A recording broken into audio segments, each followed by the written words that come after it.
What is the purpose of and parameter in print. तो इसका answer आपने यहाँ से नोट करना है।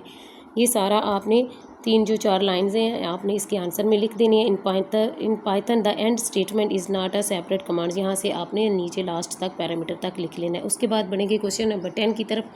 How can we access an element from list. List में से हम एलिमेंट्स को कैसे असेस कर सकते हैं। तो इसका आंसर आप नोट कर लें।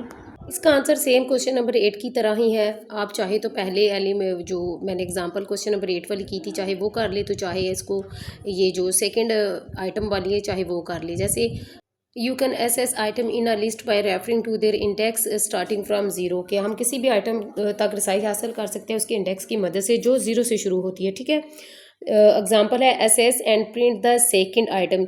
जो पिछली हमने एग्जांपल की थी वहाँ पे हमने लिखा था थर्ड आइटम। ठीक है, तो यहाँ पे आपने सेकंड भी लिख सकते हैं। सेम टू सेम यही एग्जांपल भी कर सकते हैं और सेम यही क्वेश्चन भी कर सकते हैं। और जो क्वेश्चन नंबर 8 हमने किया था सेम वही भी कर सकते हैं।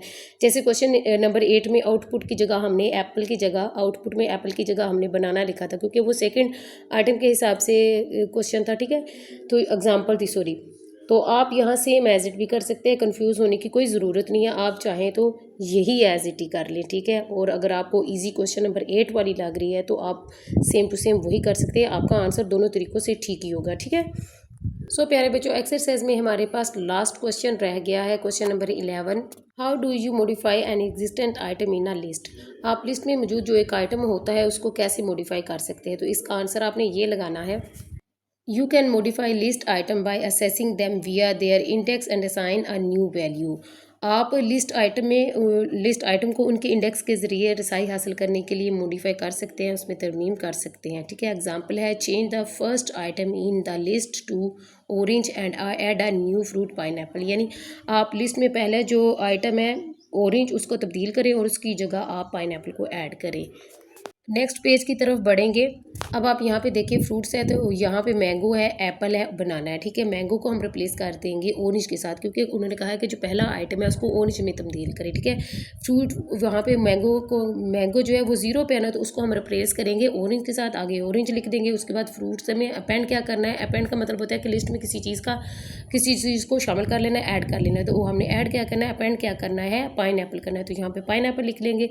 प्रिंट हमने क्या करना है, फ्रूट्स। आउटपुट में हम सारे बनानास फ्रूट्स लिख के उसके लास्ट में हमने क्या करना है, पाइनएप्पल को ऐड कर लेना है। सो डियर स्टूडेंट्स, इसी के साथ ही आज का हमारा जो चैप्टर है इसमें हमने शॉर्ट क्वेश्चन किए वो क्लियर हो चुके हैं। इंशाल्लाह ताला नेक्स्ट वीडियो में आपके साथ लॉन्ग क्वेश्चन और एमसीक्यू शेयर करूंगी। तब तक के लिए अल्लाह हाफिज़।